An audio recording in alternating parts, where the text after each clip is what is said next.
بسم الله الرحمن الرحيم.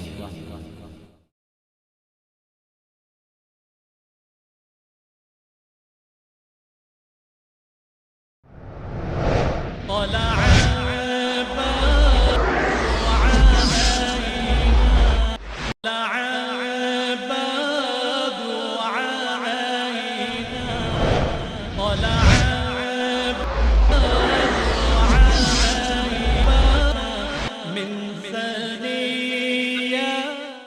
قد كانت لكم أسوة حسنة في إبراهيم والذين معه إذ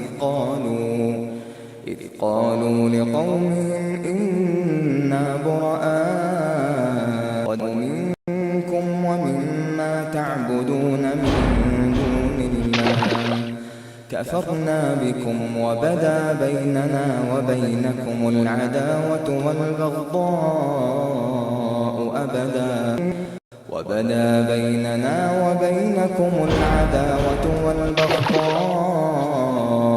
أبدا حتى تؤمنوا بالله وحده إلا قول إبراهيم لأبيه لأستغفرن لك وما أملك لك من الله من شيء ربنا عليك توكلنا وإليك أنبنا وإليك إنه هو الغفور نحمده ونستعينه ونستغفره ونعوذ بالله من شرور أنفسنا ومن سيئات أعمالنا من يهده الله فلا مضل له ومن يضلل فلا هادي له أشهد أن لا إله إلا الله وحده لا شريك له وأشهد أن محمدا عبده ورسوله أما بعد أعوذ بالله من الشيطان الرجيم بسم الله الرحمن الرحيم قل هو الله أحد الله الصمد لم يلد ولم يولد ولم يكن له كفوا أحد.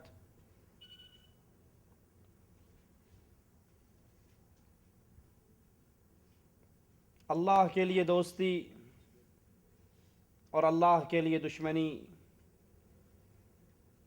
اللہ کے لیے کسی سے ملنا اور اللہ کے لیے کسی سے ناراضگی کا اظہار کرنا، یہ ایمان کی نشانی ہے، یہ مومنین کی صفت ہے، یہ اہل ایمان کا طریقہ ہے۔ پچھلے درس میں ہم نے کفار کے ساتھ دشمنی کی نشانیاں بیان کی تھی کہ وہ کون سے اعمال ہیں، وہ کون سی نشانیاں ہیں جن سے پہچانا جا سکتا ہے کہ یہ انسان کفار سے دوستی کرتا ہے یا دشمنی کرتا ہے۔ تو آئیے آج اللہ عز و جل کی توفیق سے ان علامات کو دیکھتے ہیں، ان نشانیوں کو دیکھتے ہیں جن کے ذریعے یہ پہچانا جا سکے کہ یہ ایمان والا مومن ہے اور مومن سے ہی محبت کرتا ہے۔ اس کی ساری محبتیں، دل کے سارے تعلقات، سارے رشتے ان سے ہیں جو اللہ پر سچا ایمان لے کر آتے ہیں۔ سرزمین کفار کو چھوڑ کر اہل ایمان کی سرزمین پر آنا، ہجرت کرنا، یہ مومنوں سے محبت کی نشانی ہے۔ انسان ایسے علاقے میں ہے، ایسی سرزمین پر ہے جہاں طاغوت کا نظام ہے، جہاں کفر کی حکومت ہے، جہاں اللہ عز و جل کی خالص توحید پہ عمل کرنے کی اجازت نہیں ہے، تو لازم ہے مومن پر کہ وہ اس زمین کو چھوڑے اور اس زمین کی طرف آئے جہاں پر اہل ایمان رہتے ہیں۔ جو زمین مومنین کی زمین ہے یہ ہجرت کہلاتا ہے اور اس کا اجر بڑا ہی عظیم، اس کا ثواب بڑا ہی عظیم، یہ سابقہ زندگی کے گناہوں کا کفارہ بن جاتی ہے۔ اگر مومن کے دل کے اندر یہ بات بیٹھ جائے کہ جس جگہ پر میں رہ رہا ہوں یہ کفار کی زمین ہے، یہاں پر نظام طاغوت کا ہے، اللہ کی حکومت نہیں، یہاں پر اللہ کی عبادت کی اجازت نہیں، تو اس زمین کو چھوڑنا مومن پر لازم ہے، اس زمین کی طرف ہجرت کرنا ضروری ہے جو اہل ایمان کی زمین ہو، جہاں اہل ایمان رہتے ہو، جہاں قرآن کی حکومت ہو، جہاں اللہ کی توحید غالب ہو۔ اسی لیے رسول اللہ صلی اللہ علیہ وسلم نے ہر اس شخص سے ناراضگی اور برات کا اظہار کیا جو کلمہ پڑھنے والا مسلمان مومن کفار کی زمین میں رہتا ہو۔ رسول اللہ صلی اللہ علیہ وسلم نے فرمایا میں ہر اس مسلمان سے بری ہوں جو مشرکین کی زمین پہ رہتا ہے، مشرکین کے ساتھ رہتا ہے، جو مشرکین کے ماحول میں رہتا ہے۔ اللہ کے نبی علیہ السلام اس سے ناراضگی اور برات کا اظہار کرتے ہیں، الا یہ کہ جو کفار کے ملک میں گیا ہو اس لیے کہ اللہ کی توحید کی دعوت کو وہاں پر پہنچائے، دین کی دعوت، دین کی تبلیغ کی نیت سے جائے، وہ تو ٹھیک ہے، اس پر تو اجر عظیم ہے، وہ تو جہاد فی سبیل اللہ میں ہے۔ لیکن اس کے علاوہ اگر کوئی جاتا ہے اپنے مقام، اپنے سٹیٹس کو ہائی کرنے کے لیے، دنیا کے 4 پیسے کو کمانے کے لیے، مومنین کو چھوڑ کر کفار کے ہاں قیام پذیر ہوتا ہے، تو ایسے شخص سے رسول اللہ صلی اللہ علیہ وسلم ناراضگی کا اظہار فرما رہے۔ اور اس کی دلیل قرآن حکیم کے اندر بھی موجود ہے، ان الذین توفاہم الملائکۃ ظالمی انفسہم قالوا فیم کنتم قالوا کنا مستضعفین فی الارض۔ جب فرشتے آتے ہیں، ان کی روحیں قبض کرتے ہیں اور ان سے سوال کرتے ہیں تم کہاں تھے؟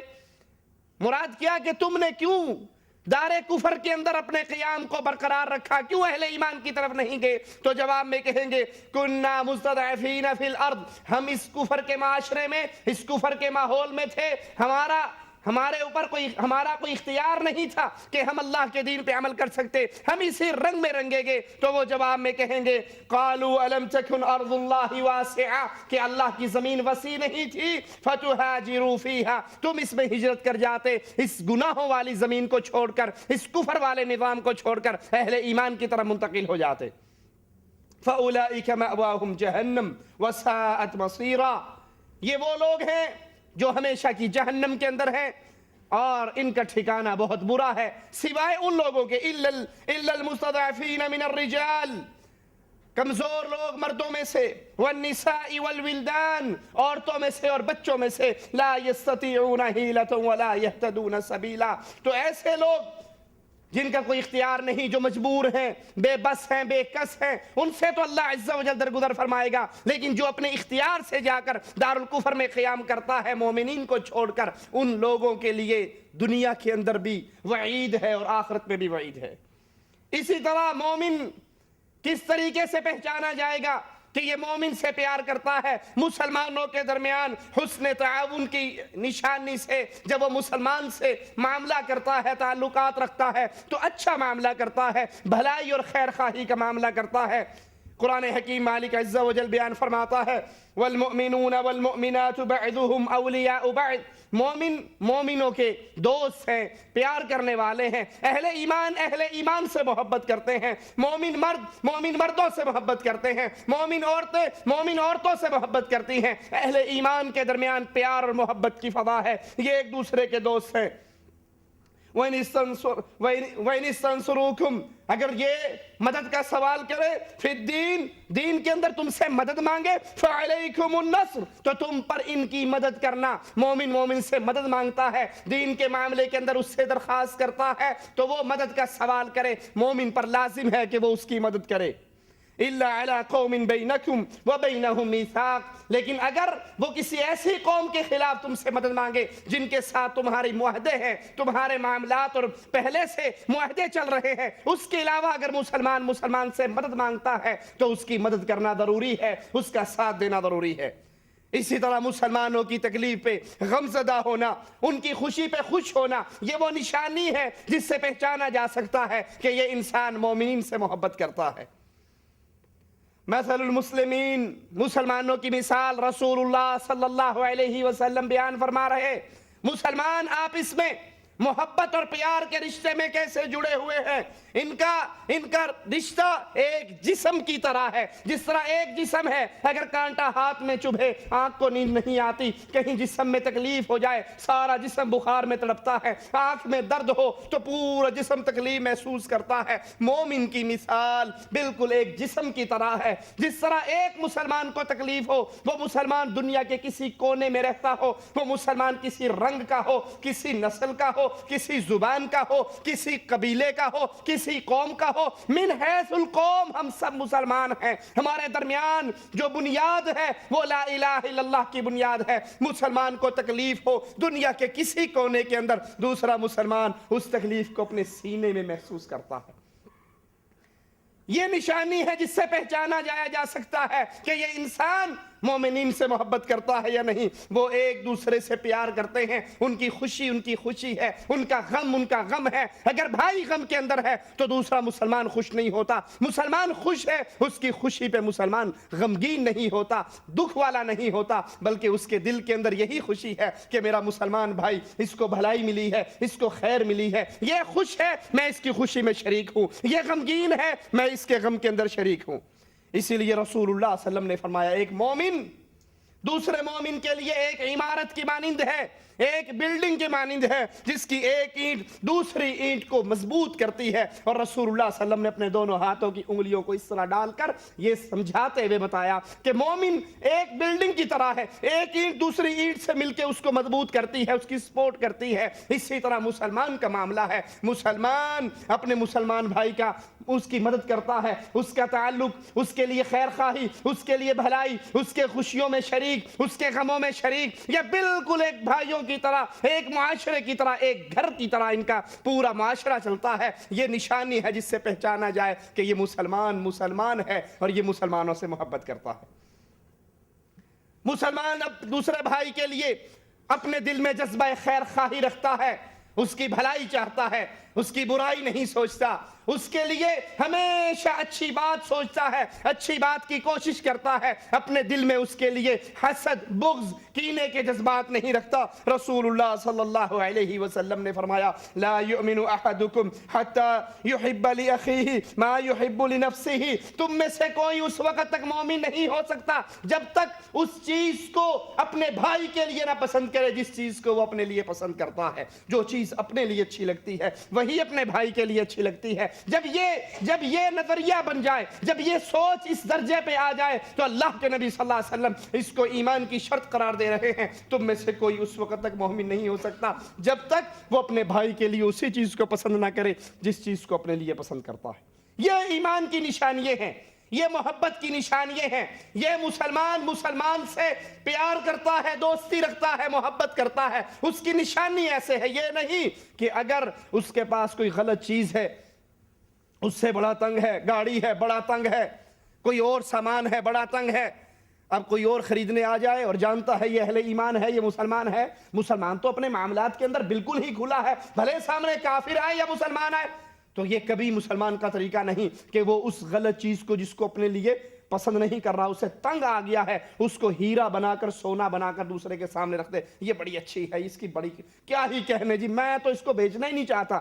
وہ دھوکے اور فراڈ سے اپنے مسلمان کو لگا دیتا ہے۔ اللہ کے نبی صلی اللہ علیہ وسلم فرماتے ہیں تم میں سے کوئی اس وقت تک مومن نہیں ہو سکتا، یعنی اس کا ایمان کامل نہیں ہو سکتا جب تک وہ اپنے لیے جو پسند کرتا ہے اسی چیز کو اپنے بھائی کے لیے پسند نہ کرے۔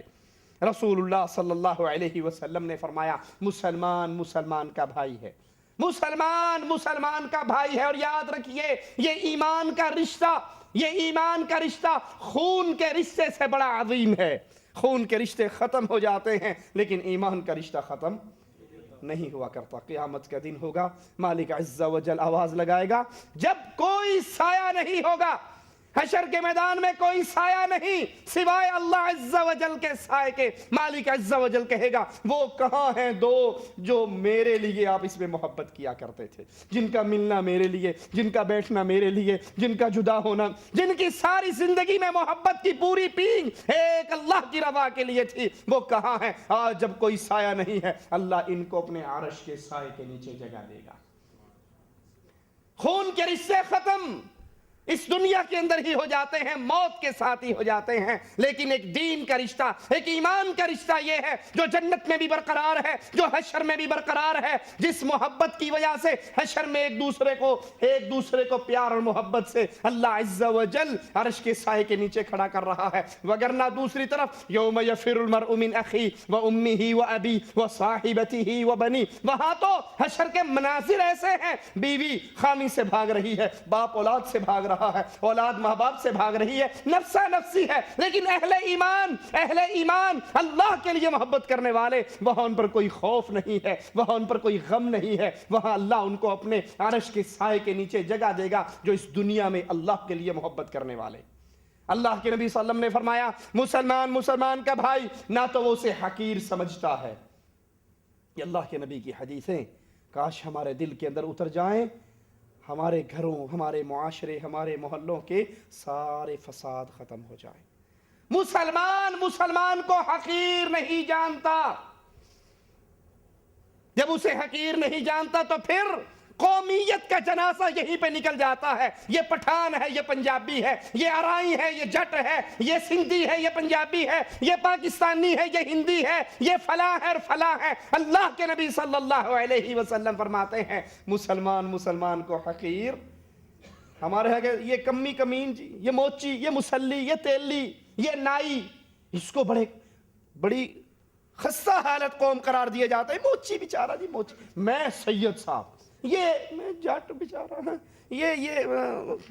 یہ کمی کمین، یعنی یہ بالکل نچلے لیول کے۔ ارے بھائی یہ تو شودروں کی زبان، یہ تو ہندوؤں کی زبان ہے جن کے اندر ایک برہمن ہے اور دوسرا شودر ہے، یہ تو ان کا مذہب ہے۔ محمد کریم صلی اللہ علیہ وسلم کا مذہب کیا ہے؟ عمر ابن خطاب حضرت بلال کو، جو حبشی ہیں، جو غلام تھے آزاد کیے گئے، ان کو کہتے ہیں سیدی بلال، سیدنا بلال، میرا بلال سردار ہے۔ عمر ابن خطاب رضی اللہ عنہ وارضا اپنے مجلس کے اندر حضرت بلال کو بلاتے ہیں، ان سے مشورے کرتے ہیں۔ اللہ کے نبی فارس سے آنے والے کو کہہ رہے ہیں سلمان ہم میں سے ہے، سلمان ہم میں سے ہے۔ اللہ کے نبی صلی اللہ علیہ وسلم ان ساری نظریات کو ختم کر رہے، اس سارے نظریات کو اپنے پاؤں کے نیچے مسل رہے، جو نظریات آج پھر معاشرے کے اندر لوٹ آئے ہیں۔ کوئی شیخ ہونے پہ اکڑا رہا ہے، کوئی سید ہونے پہ خوش ہو رہا ہے، کوئی قریشی ہونے پہ خوش ہو رہا ہے، کسی کو نیچے والی ذات ہونے کی وجہ سے جو لوگوں کے ذہنوں میں ذات پات کا تصور ہے اس کو رشتہ دینے کے لیے تیار نہیں ہے، اس کے ساتھ بچی بیاہنے کے لیے تیار، بھلے وہ عالم ہو، بھلے وہ مواحد ہو، بھلے وہ قرآن اور حدیث کا عالم، سب کچھ ہو، حجی کیسے اس کو بیٹی دے سکتے ہیں؟ ہم ارائی ہیں اور یہ موچی ہے، ہم سید صاحب ہیں اور یہ کمہار ہے برتن بنانے، اب سید اور کمہار کی کیا رشتہ داری؟ اللہ کے نبی صلی اللہ علیہ وسلم فرما رہے ہیں مسلمان کو حقیر نہیں جانتا۔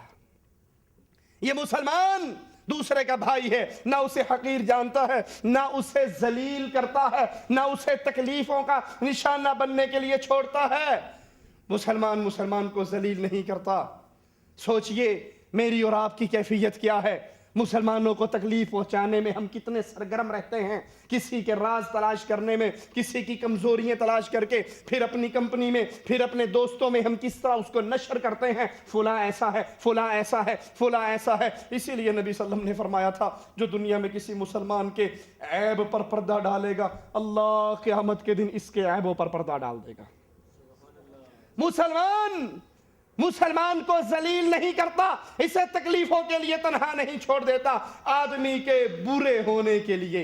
سنیے میرے پیارے حبیب علیہ السلام کی اس قول کو، اور سنائیے ان کو جنہوں نے ذات پات کے ہندوانہ تصور کو پھر اہل ایمان کے اندر رواج دے دیا ہے کہ سید ہے، اس کی بیٹی بیٹھے بیٹھے 35-40 سال کی ہو جائے گی، یہ کسی غیر سید کو نہیں دے گا، اور کہے گا میں اپنی بیٹی فقیر سید کو دینے کے لیے تیار ہوں، منگتے سید کو دینے کے لیے تیار ہوں، لیکن جو سید نہیں ہے، بھلے وہ عالم ہے، وہ تاجر ہے، اس کے پاس زندگی کی ساری نعمتیں، چونکہ وہ سید نہیں ہے میں اس کو نہیں دوں گا۔ یہ ہندوؤں کی ذات پات کے سسٹم کو دوبارہ اس دنیا پہ لے کے آنے والے، جی مرنے والا سید ہے، اس کا جنازہ پڑھنے کے لیے بھی کسی سید کو ڈھونڈ کے لاؤ، غیر سید صاحب کا جنازہ نہیں پڑھ سکتا۔ امتی ہے نا، امتی تو نبی کی اولاد کا جنازہ نہیں پڑھ سکتا۔ اللہ کے رسول صلی اللہ علیہ وسلم کیا فرما رہے ہیں؟ انسان کے برے ہونے کے لیے اتنا ہی کافی ہے وہ اپنے مسلمان بھائی کو حقیر جانے، وہ مسلمان کس ذات کا ہو، وہ مسلمان کس قوم کا ہو، وہ مسلمان کس برادری کا ہو، اس مسلمان کی جیب میں کتنا پیسہ ہو، اس مسلمان کا دنیا میں سٹیٹس کیسا ہی ہو. اسی لیے اللہ کے نبی نے فرمایا تھا دو چیزیں اگر تمہیں اچھی لگ جائیں، کسی کا اسلام، کسی کا دین اور کسی کا اخلاق، پھر اس کے رشتے کو نہ ٹھکراؤ، اور اگر ٹھکراؤ گے تو پھر ڈر جاؤ کسی فتنے کے اندر کہیں تم مبتلا نہ ہو جاؤ. مسلمان کے لیے کسی کے برا ہونے کے لیے اتنا کافی ہے وہ اپنے مسلمان کو حقیر جانے، اپنے سے کمتر جانے، اپنے سے نیچے جانے، اپنے سے نہیں. تجھے اگر اللہ نے کچھ دیا ہے دنیا کے اندر یا دین کے اندر یا ایمان کے اندر یا علم کے اندر تو اس پہ اللہ کا شکر کرو. جب بھی درخت کو پھل لگتا ہے درخت جھک جاتا ہے. جب انسان کو اللہ کی نعمتیں ملتی ہیں تو ایمان والا انسان وہ جھک جاتا ہے، اس میں اتنا تواضع آتا ہے، اور جو جتنا جھکتا ہے اللہ اس کو اتنا ہی بلند کر دیتا ہے، اور جتنا زیادہ کوئی اکڑتا ہے اتنا ہی جلدی ٹوٹ جاتا ہے. سفیدے کا پودا دیکھا آپ نے؟ سیدھا اوپر ہی اوپر جاتا ہے. کبھی اس کو پھل لگے دیکھے؟ سفیدے کو آم لگے؟ اور آم کا بوٹا دیکھا؟ جتنا پھل ہے اتنا جھکا ہوا. جتنا اللہ کا ڈر انسان کے دل میں آتا ہے، جتنے انسان کے دل کے اندر اسلام ایمان پختہ ہوتا جاتا ہے، وہ اپنے مسلمانوں کے سامنے ویسے ہی جھکتا جاتا ہے.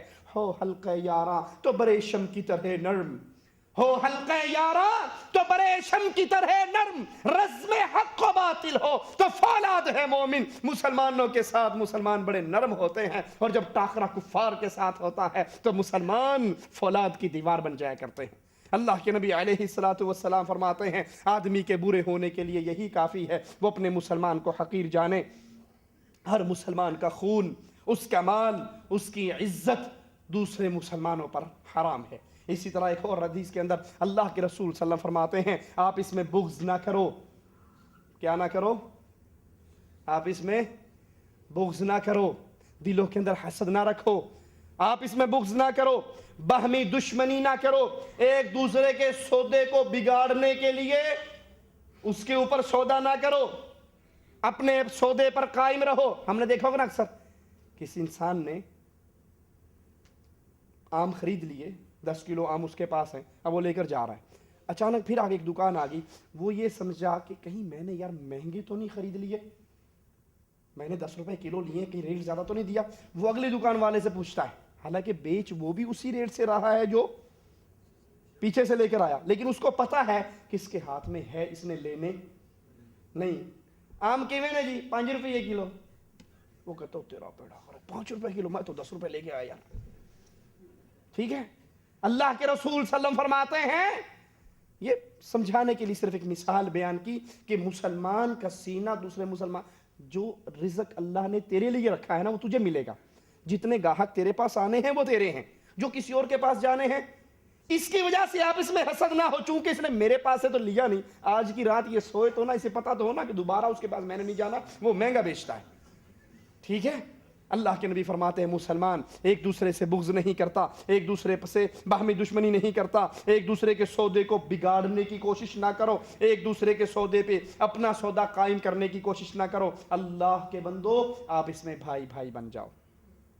یہ وہ نشانی ہے جس سے پہچانا جا سکتا ہے یہ بندہ اللہ کے مومن بندوں سے کتنا پیار کرتا ہے. عزت و احترام کی فضا آپ اس میں قائم کیجئے، یہ نشانی ہے اور یہ علامت ہے جس سے پہچانا جائے کہ یہ مومن سے پیار کرتا ہے اور کافر سے بغض کرتا ہے. مسلم معاشرے میں ایک دوسرے کا احترام کرنا، ایک دوسرے کی عزت کو جانچنا پرکھنا، اس کے مطابق اس کے ساتھ معاملات کرنا، یہ باہمی محبت کی واضح ترین دلیل ہے. مالک عز و جل قرآن حکیم میں بیان فرماتا، ذرا غور کیجئے اللہ عز و جل کی ان آیات پر. مالک فرما رہا ہے یا ایھا الذین آمنوا لا یسخر قوم من قوم عسى ان یکونوا خیرا منہم.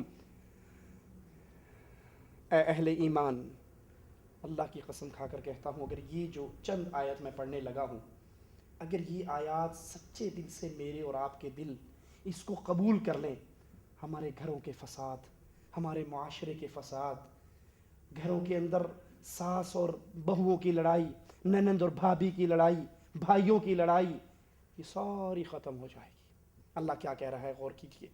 یا ایھا الذین آمنوا، اے اہل ایمان، لا یسخر قوم من قوم، کوئی قوم کسی قوم کا مذاق نہ اڑائے.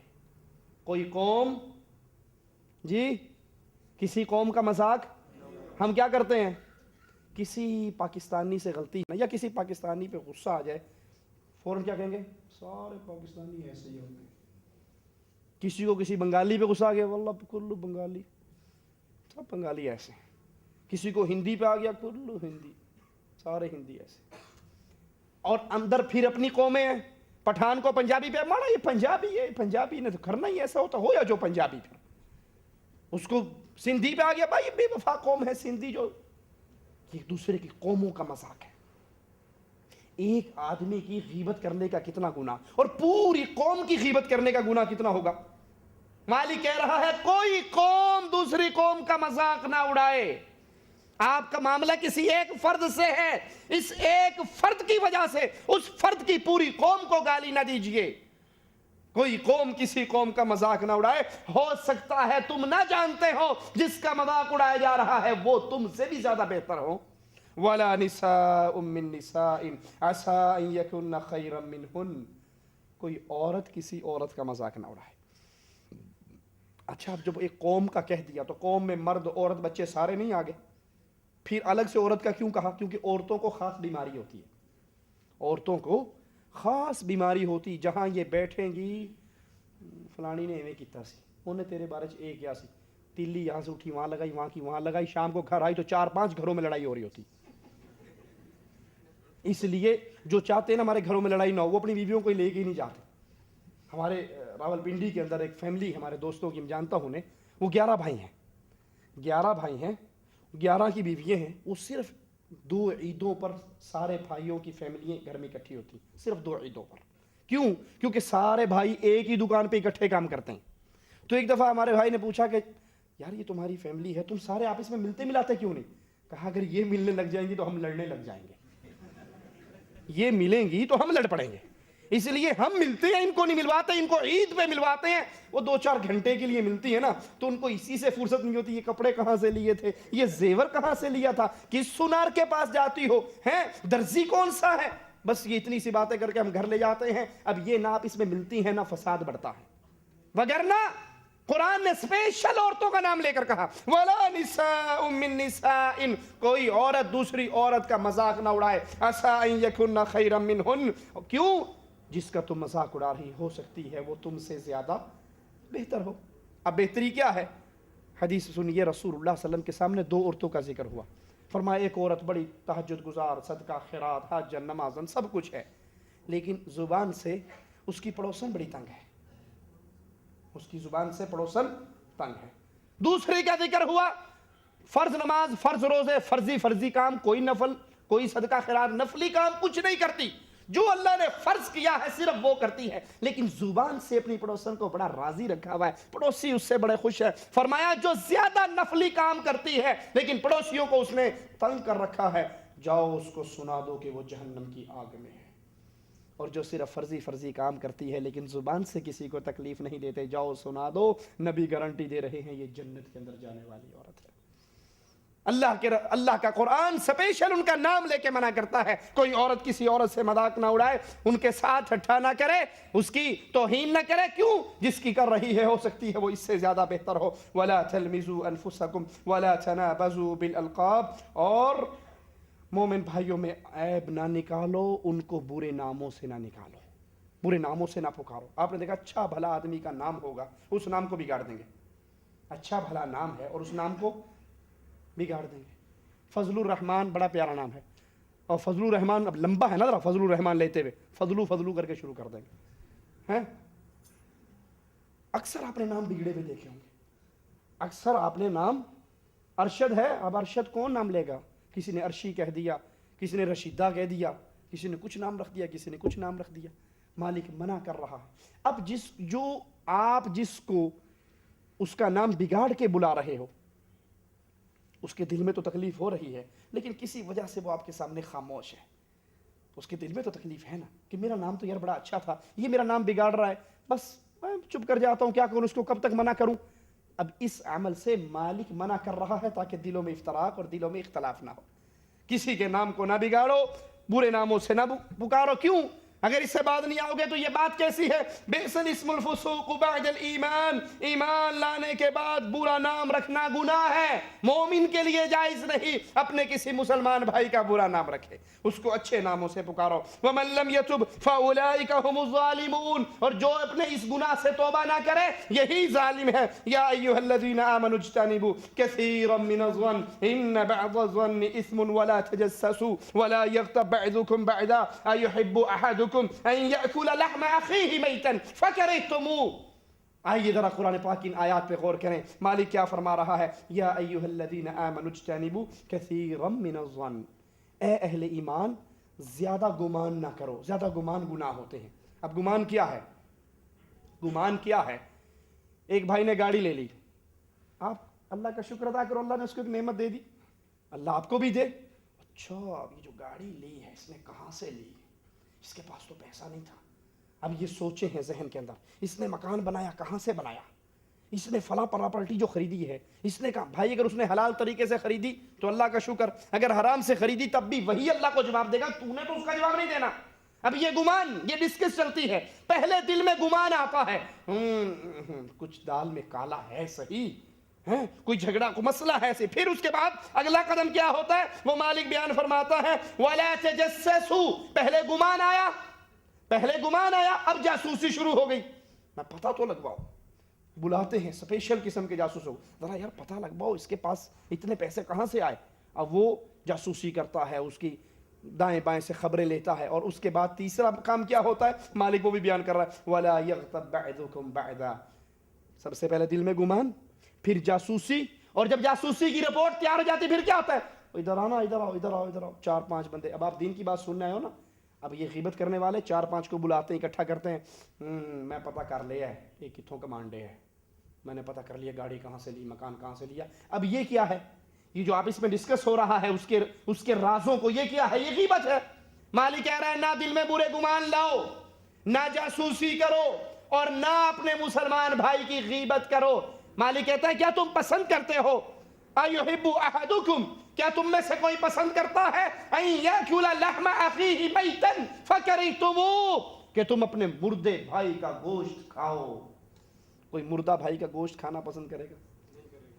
کسی کا بھائی فوت ہو جائے، بھائی کا مر جانا پتہ کیا ہے؟ ایک عربی عالم کی تقریر میں سن رہا تو وہ چند موتوں کو ذکر کرتا ہے۔ اس سے پوچھا گیا باپ کی موت کیسی ہے؟ کہا باپ کی موت کا درد اور تکلیف تو بہت ہوتی ہے انسان کو، کہ باپ اٹھ گیا، سایہ سر سے اٹھ گیا، لیکن کم از کم یہ ہوتا ہے کہ باپ کے مرنے کے بعد انسان کے پاس وراثت کا مال آتا ہے، انسان روتا ہے کچھ مہینہ 6 مہینہ یاد کرے گا، لیکن وراثت تو مل گئی نا اس کو۔ کہا بھائی کی موت کیسی ہے؟ کہا بھائی کی موت ایسی جیسے بازو کٹ گیا۔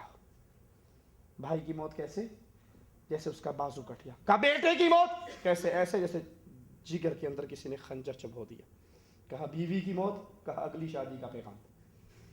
واللہ بتا رہا ہوں، میرے پاس کیسٹ ہے ان کی، شیخ عریفی کی، ان کا نام شیخ دکتور عریفی ہے، محمد العریفی، کہتے ہیں باپ کی موت وراثت ملتی ہے، بھائی کی موت بازو کٹتا ہے، بیٹے کی موت جگر میں خنجر لگتا ہے، اور بیوی کی موت کہا اگلے شادی کا پیغام ہے۔ ٹھیک ہے، اب یہاں قرآن کیا کہہ رہا ہے؟ کیا تم پسند کرو گے کہ تم اپنے مردے بھائی کا گوشت کھاؤ؟ بھائی کا لاشا سامنے رکھ کے تصور کرو کتنا سخت اور کتنا شدید کام ہے کہ بھائی کا گوشت کھایا جائے، اور ہم دن میں کتنی مرتبہ کھاتے ہیں، اس میں بھی غور کرو۔ کتنی ہم مسلمانوں کی غیبتیں کرتے ہیں، کتنی اس کی ادھر اس کی ادھر، بغیر تحقیق کے جو سنی آگے چلا دی۔ بندے کے جھوٹے ہونے کے لیے کافی ہے وہ ہر سنی سنائی بات کو بغیر تحقیق کے آگے بیان کرتے ہیں۔ مالک کہتا ہے کیا تم پسند کرتے ہو کہ تم اپنے مردہ بھائی کا گوشت کھاؤ؟ تم اس کو پسند نہیں کرتے۔ واتقوا اللہ ان اللہ تواب الرحیم، پھر اللہ سے ڈر جاؤ، اللہ توبہ قبول کرنے والا اور رحم کرنے والا۔ ہر حال میں مسلمان پہ لازم ہے کہ وہ اپنے مسلمان بھائیوں سے وفاداری کرے، بھلائی کرے، بے وفائی نہ کرے۔ یہ منافقین کا شیوا ہے کہ جب بھی وہ مسلمانوں کو تکلیف میں دیتے تو ان کو چھوڑ کے بھاگ جاتے، لیکن مومن کا شیوا یہ ہے کہ مومن اپنے مومن بھائی سے وفاداری کرتا ہے، بے وفائی نہیں کرتا۔ قرآن حکیم میں مالک عز و جل بیان فرماتا ہے الذین یتربصون بکم فإن کان لکم فتح من اللہ قالوا الم نکن معکم وإن کان للکافرین نصیب قالوا الم نستحوذ علیکم ونمنعکم من المؤمنین۔ منافقین کی کیفیت یہ ہے کہ تم دیکھتے ہو اگر اللہ کی طرف سے تم کو فتح ملے تو منافق کہتے ہیں ہم تمہارے ساتھ نہیں تھے، جب ہم ساتھ تھے تو ہمارا بھی مال غنیمت میں حصہ دو، اور اگر کافروں کو فتح نصیب ہو تو ان سے کہتے کہ ہم تم پر غالب نہیں تھے اور تم کو مسلمانوں کے ہاتھوں سے ہم نے بچایا نہیں، تو اللہ تم میں قیامت کے دن فیصلہ کرے گا اور اللہ کافروں کو مومنوں پر ہرگز غلبہ نہیں دے گا۔ یہ عادت منافقین کی ہے کہ جب بھی وہ ادھر کو دیکھتے ادھر فائدہ ہوا ادھر لڑک گئے، ادھر فائدہ ہوا ادھر لڑک گئے، لیکن مومن ہر حالت میں اپنے مسلمان مومن بھائی کا ساتھ دیتا ہے، اس سے وفاداری کرتا ہے، اس سے بے وفائی نہیں کرتا، اس کو مصیبت اور تکلیف کے میدان میں چھوڑ کے بھاگتا نہیں ہے بلکہ ہمیشہ اس کے ساتھ رہتا ہے۔ مسلمان ایک دوسرے مسلمان کی زیارت کرتا ہے، یہ نشانیاں ہیں، یہ وہ اعمال ہے جن کے ذریعے پہچانا جا سکتا ہے کہ یہ اللہ کے بندوں سے، اللہ کے محبوب بندوں سے محبت کرتا ہے یا نہیں۔ مسلمان ایک دوسرے کی زیارت کرتا ہے، ملاقات کا خواہش مند رہتا ہے، مل جلنے کا اس کو شوق ہے۔ اسی طرح ایک حدیث کے اندر آتا ہے مالک عز و جل فرماتا ہے میری محبت ان کے لیے واجب ہو گئی جو ایک دوسرے آپس میں میری رضا کے لیے ایک دوسرے کی زیارت کرتے ہیں۔ اللہ کی محبت ان کے لیے واجب ہو گئی جو آپس میں ملتے کیوں ہیں؟ کوئی کاروباری مسئلہ نہیں، کوئی خاندانی مسئلہ نہیں، صرف اس لیے آپ اس میں ملتے ہیں کہ یہ بھی مواحد ہے اور میں بھی مواحد ہوں۔ اسی طرح ایک حدیث میں آتا ہے ایک شخص ایک مسلمان بھائی کی زیارت کے لیے جا رہا، اللہ نے راستے میں فرشتے کو بھیجا، وہ اس سے روک کر پوچھتا ہے کہاں جاتا ہے؟ وہ کہتا ہے اس بستی میں۔ کہا کیوں؟ کہا فلاں ابن فلاں کی زیارت کے لیے۔ کہا اس کے احسان کا بدلہ اتارنے جا رہے ہو؟ کہا نہیں، وہ مومن مسلمان بھائی ہے، میں اللہ کے لیے اس سے محبت کرتا ہوں اور اس کی زیارت کے لیے جا رہا ہوں۔ وہ جواب میں کہتا ہے میں فرشتہ ہوں، اللہ نے بھیجا ہے اور یہ کہنے کے لیے تجھے آیا ہوں کہ تو اس سے اللہ کے لیے محبت کرتا ہے، اب اللہ خود تجھ سے محبت کرتا ہے، تو اللہ کا محبوب بن گیا ہے۔ تو مومن مسلمان بھائی ایک دوسرے کی زیارتیں کرتا ہے، یہ نہیں کہ ناراض ہو جائے تو پھر لمبا عرصہ گزر جائے مسلمان دوسرے مسلمان سے بولے ہی نہ۔ اللہ کے نبی فرماتے ہیں کسی مسلمان کو جائز نہیں وہ اپنے بھائی سے کتنے دن سے زیادہ ناراضگی نہ کرے؟ 3 دن سے زیادہ۔ سوچ لیں ہم میں سے کتنے ہیں جن کو 6 مہینے گزر گئے، سال گزر گیا، کسی بات پہ لڑائی نہیں۔ اس نے کہا السلام علیکم، اس نے جواب نہیں دیا، انہوں نے کہا چنگا میں تیرے کروں دانے لے کے کھانا، تو نہیں جواب دیتا میں تیرا منہ ہی نہیں دیکھاں گا مڑ کے۔ اب وہ سلام کرتا بھی تو ادھر سے نکل جاتا ہے۔ کتنے ہیں ہم میں سے چھوٹی باتوں سے شیطان نے آپس میں اتنا اختلاف پیدا کر دیا ہے۔ بات بڑی نہیں ہے، بات بالکل بے بنیاد ہے، لیکن ایک دوسرے کا منہ دیکھنے کے روادار نہیں ہے، ایک دوسرے کا سلام کا جواب دینے کے لیے روادار نہیں ہے۔ یہ مسلمان کا طریقہ نہیں ہے، بلکہ مسلمان تو آپس میں ملتا ہے، ایک دوسرے کے حقوق کا احترام کرتا ہے۔ اسی لیے رسول اللہ صلی اللہ علیہ وسلم نے فرمایا کہ اپنے بھائی کے سودے پر سودا نہ کرو اور اس کے پیغام نکاح پر اپنے نکاح کا پیغام نہ بھیجو۔ اگر کسی مسلمان نے کسی گھر میں اپنے نکاح کا پیغام بھیجا ہے اور آپ کو پتہ لگ گیا اور یہ بھی پتہ ہے کہ ایدی تنخواہ جڑی نا 1500 ریال تے میری 2000 ہے، جب میں بھیجاں تے ایدی منجی ٹھک جائے گی، پتہ ہے نا اس کی دال میں کالا کالا ہو جائے گا، اس کا کام نہیں بننے دوں گا، تو اپنا پیغام بھیج دے وہاں پر، اس کا رشتہ خراب، اپنا پروگرام نہیں ہے، اس کو خراب کرنے کے لیے اللہ کے نبی نے فرمایا اپنے بھائی کے سودے پر سودا۔ اب یہ بظاہر چھوٹی چھوٹی باتیں ہیں لیکن یہ نشانیاں ہیں، یہ وہ کام ہے جو لازمی مسلمان کے لیے کرتا ہے۔ اس سے پتہ لگتا ہے یہ اللہ کے بندے آپ اس میں پیار کر رہے ہیں، اور اگر یہ کیفیت نہیں ہے تو زبانی کلامی پیار کی باتوں سے پیار ثابت نہیں ہوتا، ان چیزوں سے ثابت ہوتا ہے کہ واقعی یہ مومن دوسرے مومن سے پیار کر رہا ہے، اس کے سودے پر سودا نہیں کرتا، اس کے نکاح کے پیغام پر اپنا نکاح کا پیغام نہیں بھیجتا، اور مسلمان کمزور کے ساتھ محبت والا سلوک کرتا ہے۔ رسول اللہ صلی اللہ علیہ وسلم نے فرمایا لیس منا، وہ ہم میں سے نہیں ہے۔ اور یہ کتنی بڑی وعید ہے، باپ اپنی اولاد سے ناراض ہو کر کہہ دے اگر تو نے فلاں کام کیا تو تو میرا نہیں ہے یا میرا تیرا کوئی رشتہ نہیں ہے، اس کے لیے ڈوب مرنے والا مقام ہے یا نہیں؟ اور ہمارے سردار، ہمارے امام، ہمارے قائد، ہمارے نبی کون ہیں؟ محمد الرسول اللہ۔ وہ کتنا بدنصیب امتی ہے کہ رحمت للعالمین اس کے بارے میں کہہ دے کہ تیرا میرا کوئی رشتہ نہیں ہے، تو مجھ میں سے نہیں ہے۔ اور اللہ کے نبی کس کے بارے میں کہہ رہے ہیں؟ فرماتے ہیں جو بڑوں کا احترام نہیں کرتا، چھوٹوں پہ شفقت نہیں کرتا، وہ ہم میں سے دیکھ لیں آپ سے بڑے کتنے ہیں جو اللہ نے دیے ہیں۔ آپ کا بڑا بھائی ہے، آپ کی بڑی بہن ہے، آپ کے ماں باپ ہیں، آپ کے عزیز رشتہ دار ہیں، چچا اور تایا ہیں، کتنے ہیں جو ان سے احترام کی بجائے جنگ کی کیفیت بنا کر رکھتے ہیں۔ جیسے انڈیا پاکستان کی جنگ ہوتی ہے نا سیاسی، وہ گھروں کے اندر وہی ماحول ہے، بھائی بھائی سے لڑ رہا ہے، بھائی بھتیجا تائے سے لڑ رہا ہے، بھتیجا چچا سے لڑ رہا ہے، اپنے ماموں سے جنگ کا منظر ہے، بڑی بہن سے جنگ کا منظر۔ کتنے گھرانے ایسے جہاں بھائی چھوٹا ہے بہن بڑی ہے لیکن اس کو جینا دوبر کیا ہوا ہے، چھوٹے بھائی نے بڑے بھائی کا جینا دوبر کیا ہوا، کتنے گھرانے ایسے۔ اللہ کے نبی فرماتے ہیں وہ ہم میں سے نہیں جو اپنے بڑوں کا احترام نہ کرے، اور اسی طرح فرمایا وہ بھی ہم میں سے نہیں جو بڑا ہوتے ہوئے چھوٹوں پہ شفقت نہ کرے، وہ بھی ہم میں سے نہیں جو بڑا ہوتے ہوئے چھوٹوں سے پیار اور محبت نہ کرے اور چھوٹوں پہ رحم نہ کرے، چھوٹوں پہ شفقت نہ کرے۔ اپنے سے چھوٹوں پر رحم کرو، تم زمین والوں پہ رحم کرو، آسمان والا تم پہ رحم کرے گا۔ یہ اللہ کے نبی صلی اللہ علیہ وسلم نے ایک مومن کی خاصیت بتائی ہے، مومن کا ایک طریقہ بتایا ہے کہ جب تم سے کوئی کمزور لوگ تم سے مدد مانگے تو ان کمزوروں کی مدد کرو۔ اور ہر حال میں اہل ایمان کا حکم کیا ہے؟ غور کیجئے، وَاصْبِرْ نَفْسَكَ مَعَ الَّذِينَ يَدْعُونَ رَبَّهُمْ بِالْغَدَاةِ وَالْعَشِيِّ يُرِيدُونَ وَجْهَهُ وَلَا تَعْدُ عَيْنَاكَ عَنْهُمْ تُرِيدُ زِينَةَ الْحَيَاةِ الدُّنْيَا۔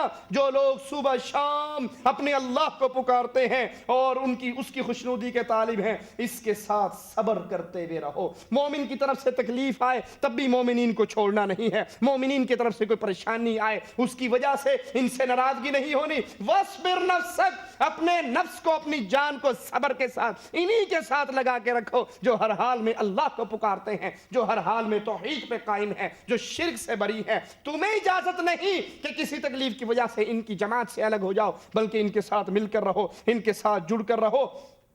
یہ مسلمان کا مسلمان پر حق ہے، اگر یہ عقیدہ ایک ہے، ایمان اور توحید میں مستقیم ہے، اس کے اندر اس کے پاؤں لڑکھڑا نہیں رہے ہیں، تو پھر کسی وجہ سے مومن کے لیے جائز نہیں وہ اپنے اہل ایمان بھائیوں کو چھوڑ کر ان سے لا تعلق ہو جائے۔ اسی طرح مسلمان کی محبت کی ایک دلیل یہ بھی ہے کہ وہ اپنے مسلمان بھائی کے لیے دعا کرتا ہے، ہاتھ اٹھاتا ہے، اللہ کے سامنے روتا ہے، گڑ گڑاتا ہے، استغفار کرتا ہے، ان کے لیے دعائیں کرتا ہے، اپنے دل میں ان کے لیے پیار اور محبت کی بھلائی کی امیدیں رکھتا ہے۔ قرآن پاک بیان فرماتا ہے وَاسْتَغْفِرْ لِذَنبِكَ وَلِلْمُؤْمِنِينَ وَالْمُؤْمِنَاتِ، اے نبی اپنے لیے اور مومن مرد اور مومن عورتوں کے لیے اللہ سے استغفار طلب کرو، معافی۔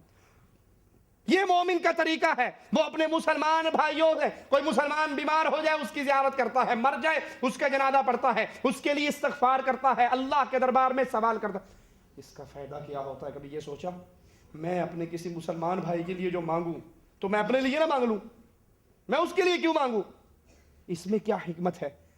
حدیث میں آتا ہے جو اپنے کسی مسلمان بھائی کے لیے کوئی بھلائی کا سوال کرتا ہے نا، یہ انسان ہے نا مانگ رہا ہے، پتہ نہیں اللہ نے اس کی دعا کو قبول کرنا ہے یا نہیں، یا اس کی دعا کی وجہ سے اس کی کوئی مصیبت ٹلنی ہے، یا اس کی دعا کی وجہ سے کوئی اس کے لیے نیکی اکٹھی ہونی ہے۔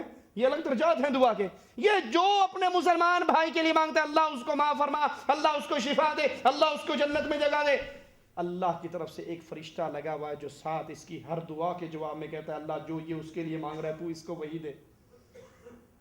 تو فائدہ کس کا ہوا؟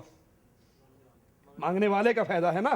مسلمان بھائیوں کے لیے سوال کرو، جو آپ اس کے لیے دعا کرو گے اللہ کا ایک فرشتہ وہی دعا آپ کے لیے کرے گا۔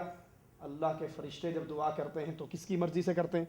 فرشتے تو اپنی مرضی سے کوئی کام نہیں کرتے، ٹھیک ہے، اللہ کی مرضی سے کرتے ہیں، پھر اس کے قبول ہونے میں کوئی شک رہ جاتا ہے۔ اس لیے جب بھی فون پر بات کرو کسی سے تو ہیلو ہائی کرنے کے علاوہ، فضول باتیں کرنے کے علاوہ اپنے بھائی کو دعائیں دو، اس کے لیے اچھے کلمات نکالو۔ آپ جو اس کے لیے کہو گے اللہ کا فرشتہ وہ سارا کا سارا آپ کے لیے کہے گا۔ بھلائی ہی بھلائی ہے، خیر ہی خیر ہے۔ اللہ کے نبی صلی اللہ علیہ وسلم کی یہی تعلیم ہے کہ مسلمان سے پیار و محبت کی فضا میں رہے۔ قرآن پاک اہل ایمان کی ان دعاؤں کا ذکر کرتا ہے، ربنا، اے ہمارے رب۔ یہ مومن کی دعا ہے۔ مومن جب بھی ہاتھ اٹھاتا ہے کس کو پکارتا ہے؟ زبان سے کیا نکلتا ہے؟ اور جس کی زبان سے یا علی مدد، یا رسول اللہ مدد، یا عبد القادر جیلانی مدد، ان کو یہ سمجھ نہیں آتی کہ بابا جیلانی کو ہم اتنے سالوں سے پکار رہے ہیں، اگر یہ مدد کرنے کے قابل ہوتے عراق کے مسلمانوں کا کیا حشر نشر ہو چکا ہے۔ اب تک بابا جی کو باہر آ جانا چاہیے تھا یا نہیں؟ اگر ان کے اختیار میں باہر آنا ہوتا، کسی کی مدد کرنی ہوتی، وہ انڈیا پاکستان تو بعد میں پہنچتے، کم از کم بغداد کے اندر تو جو ظلم ستم ہو رہا ہے غوث اعظم صاحب اس کو تو سنبھال لیتے نا۔ ان کی آنکھیں پھر بھی نہیں کھلتی۔ ارے پکارنا ہے تو اس اللہ کو جس نے محمد علیہ السلام کی مدد بدر میں کی، احد میں کی، احزاب میں کی، ہر میدان میں جب رسول نے پکارا اللہ عز و جل نے اپنے بندے کی مدد کر دی۔ اس کو پکارو جو مدد کرنے پر قادر ہے، اور جس کو یہی نہیں پتا اٹھایا کب جانا ہے، جو اس دنیا سے کٹ کے اگلے جہان میں چلا گیا، اس کو پکارنے کا فائدہ نہیں۔ لیکن پکارنے والے کیا کہتے ہیں؟ ساڈا عبد القادر قادر ہے، سانو اور کسی دی لوڑ نہیں، ہم جوتے کھاتے رہیں گے لیکن پکاریں گے جب بھی عبد القادر کو پکاریں گے اللہ کا نام ہماری زبان پہ نہیں آئے گا۔ اور اللہ کو پکارنے والے آواز لگاتے ہیں ربنا، اے ہمارے رب اغفر لنا، ہمارے گناہوں کو معاف فرما، وَلِإِخْوَانِنَا الَّذِينَ سَبَقُونَا بِالْإِيمَانِ، اور اللہ جو مومن ہم سے پہلے ایمان لا چکے، ہم سے پہلے گزر چکے، اللہ تو ان کے گناہوں کو بھی معاف فرما۔ اپنے لیے بھی معافی مانگتے ہیں اللہ سے، اور اپنے بھائیوں کے لیے بھی اللہ عز و جل سے معافی کا سوال کرتے ہیں۔ یہ اہل ایمان کا طریقہ ہے، یہ اہل ایمان کا راستہ ہے۔ ان تمام نشانیوں پہ عمل کیجئے، اور پھر یاد کیجئے کہ محبت اور نفرت کرنے کے لیے ہمارے پاس 3 کیٹیگری آ جاتی ہیں، 3 طرح کے لوگوں سے ہمارا تعلق ہے۔ ایک سب سے پہلے وہ مومن جو پکے خالص اہل ایمان ہیں، ان سے ہر حال میں محبت ہوگی، ان سے ہر حال میں پیار ہوگا، ان سے ہر حال کے اندر ان کے لیے دعائیں مانگی جائیں گی۔ یہ کون ہیں؟ انبیاء ہیں۔ یہ کون ہیں؟ انبیاء ہیں، صدیقین ہیں، شہداء ہیں، صالحین ہیں، صحابہ کرام ہیں۔ جو خالص پکا مومن ہے اس سے مکمل محبت ہوگی، نفرت کا ایک ذرہ بھی اس کے بارے میں دل میں نہیں آئے گا۔ اور دوسرے لوگ کون ہیں؟ جو خالص کافر اور مشرک ہیں، جو کافر اور مشرک ہیں، ان کے لیے دل میں پکی نفرت ہوگی، بغض ہوگا، عداوت ہوگی، جنگ اور جدل ہوگا، ان کے لیے دل میں ایک ذرے کے برابر بھی محبت نہیں آئے گی۔ اب تیسری کیٹیگری ہے، وہ کون ہے؟ وہ ہیں جو عقیدے میں تو مومن ہیں، مشرک نہیں ہیں، کافر نہیں ہیں، لیکن ان کے اندر گناہ بھی ہیں اور نیکیاں بھی ہیں۔ تو جتنی عقیدے کی بنیاد پر ان سے محبت کی جائے گی، جتنا زیادہ وہ نیکی کی طرف آئیں گے اتنا ہماری محبت بڑھتی جائے گی، اور جتنے وہ گناہ کی طرف جائیں گے اتنی ہماری محبت کم ہوتی جائے گی۔ ہمارے ہاں کیا ہوتا ہے؟ وہ کہتے ہیں جی ہم تو یاری کے پجاری ہیں، ہمارا یار غلطی بھی کر کے آئے گا نا، ہم تو یاری کے پجاری ہیں، یہ گناہ بھی کرے گا تو اسی کا ساتھ دیں گے، اسی کی سپورٹ کریں، کیوں؟ دوستی ہے نا جی، ہم تو دوستی کے پجاری ہیں۔ مومن کا یہ کام نہیں ہے۔ اگر کسی نے اچھا کام کیا اس سے محبت بڑھتی ہے، اور اگر کسی نے برا کام کیا تو ان سے اس کی نفرت کا اضافہ ہوتا ہے، محبت میں کمی ہوتی ہے۔ خالص مومنین سے خالص محبت، کفار سے خالص دشمنی، اور مومنین میں جو گناہگار ہیں گناہوں کی وجہ سے اس سے دوری ہوگی۔ مثال کے طور پہ عقیدہ ٹھیک ہے لیکن بینک کا منیجر ہے، اس کے گھر میں روٹی کھائیں گے؟ جی بینک کا منیجر ہے، شرک نہیں کرتا، گناہ کبیرہ کر رہا ہے، اب اس گناہ کبیرہ کی وجہ سے اس کو کافر نہیں کہا جائے گا، لیکن اس کے گھر میں روٹی بھی نہیں کھائی جائے گی۔ اس کے ساتھ اتنی نفرت ہوگی کہ بھائی یہ تیرا رزق حلال کا نہیں، تو سود کا کاروبار کرتا ہے، ہمارا تمہارا لین دین نہیں، تجھے کافر ہم نہیں کہتے، تو ہے مسلمان، لیکن گناہ کبیرہ کر کے تو بہت بڑی خطرناکی میں گرا ہوا ہے، تیرے اس کام سے ہم نفرت کرتے ہیں۔ تو نماز پڑھنے جاتا ہے ہمیں خوشی ہوتی ہے، تو اور نیک کام کرتا ہے محبت بڑھتی ہے، لیکن جتنے تو گناہ کی طرف جاتا ہے اتنی ہماری محبت میں کمی آ جاتی ہے۔ خالص محبت کن سے؟ اللہ کے رسول صلی اللہ علیہ وسلم سے، آپ کے اصحاب کرام سے، آپ کی اہل بیت سے، آپ کی ازواج سے جو مومنوں کی مائیں ہیں۔ اور یاد کر لیجئے اس نقطے کو، جو رسول کی بیویوں کو گالیاں دے، جو رسول صلی اللہ علیہ وسلم کے صحابہ کو گالیاں دے رافضیوں کی طرح، اللہ کی قسم ان سے دشمنی ہوگی، ان سے نفرت ہوگی۔ کیوں؟ اللہ کے نبی کے صحابہ کو گالی مسلمان نہیں دے سکتا، نبی کی بیویوں کو گالی مسلمان نہیں دے سکتا۔ یہ جو رسول کے صحابہ اور آپ کی ازواج مطہرات کو گالیاں دیتے ہیں، یہ منافقین ہیں، یہ مشرکین ہیں، یہ مرتدین ہیں، یہ اللہ کے رسول صلی اللہ علیہ وسلم کے دین کے دشمن ہیں۔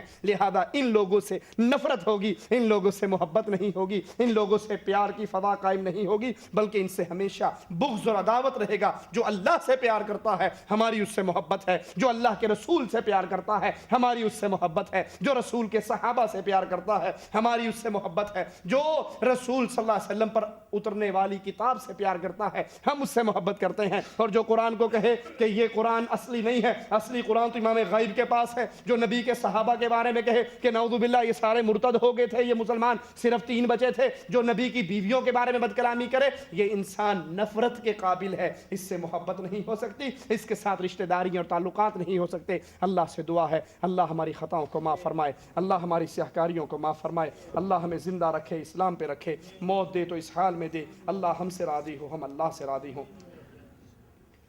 ایک بھائی کا سوال ہے، بدعت اور شرک کرنے والے امام کے پیچھے نماز نہیں ہوتی تو کیا گھر میں باجماعت نماز ادا کر سکتے ہیں؟ جبکہ گھر میں ایک مرد کے علاوہ ایک بچہ اور باقی عورتیں ہیں تو کیا عورتوں کے ساتھ جماعت کرا سکتے ہیں؟ اگر امام اہل شرک اور اہل بدعت میں سے ہیں تو اس کے پیچھے نماز نہیں ہو سکتی۔ ہاں، آپ اپنے گھر کے اندر، آپ کو اللہ نے ایک بیٹا دیا ہے، آپ کھڑے ہو جائیں، اپنے بیٹے کو ساتھ کھڑا کریں، عورتوں کی صف پیچھے بنائیں اور جماعت کرا کے اپنے گھر میں نماز پڑھ لیں، کم از کم آپ کی تو ہو جائے گی۔ اگر مشرک کو اپنا امام بناؤ گے تو یہ عقیدے کی خرابی ہے۔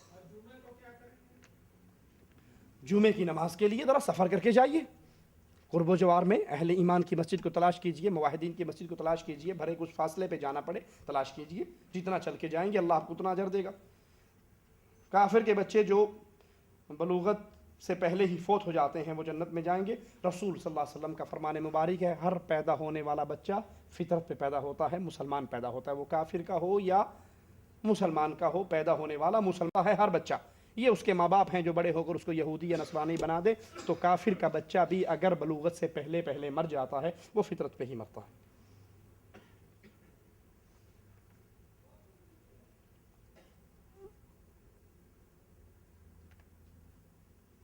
آدمی جب سو جاتا ہے اس کی روح کیا جسم سے نکل جاتی ہے یا جسم میں رہ جاتی ہے؟